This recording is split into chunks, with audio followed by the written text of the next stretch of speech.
வணக்கம் நண்பர்களே. நமது தேசத்தை காக்கிறதுக்காக இராணுவ வீரர்கள் எல்லையில் காவல் காக்கிறாங்க. அவர்கள் உயிருக்கோ உடமைக்கோ எந்த விதமான உத்தரவாதமும் கிடையாது. முதல் ஆபத்து எதிரிகளால் வரும். சண்டை போட்டு உயிர் தியாகம் பண்ணுறாங்க அப்படின்னா அது ஒரு விதம். ஆனால் புல்லாமா தாக்குதல் கேள்விப்பட்டிருப்பீங்க, பார்த்துருப்பீங்க. தூங்கும்போது ராக்கெட்டு கோழைகள் அந்த மாதிரியும் நம்மளோட வீரர்களுடைய உயிர் தியாகம் நடந்திருக்கு. இயற்கை சீற்றங்களாலையும் உயிர் தியாகம் நடந்திருக்கு. இப்போ ஒரு வீரர் இயற்கை பணியினால் உயிர் தியாகம் செஞ்சுருக்காரு. அவருடைய உடலை கொண்டு வரதுக்கு எவ்வளோ கஷ்டப்படுறாங்கன்னு பாருங்கள். அந்த தியாக வீரர்களுடைய வீரத்தை போற்றுவோம்.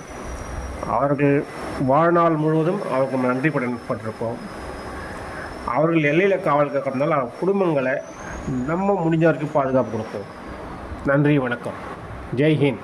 பாரத் மாதா கி ஜெய்.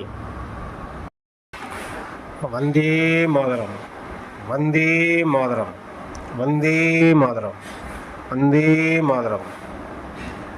வாழ்க இந்தியா, வெல்க நமது இந்திய வீரர்களுடைய வீரம். நன்றி.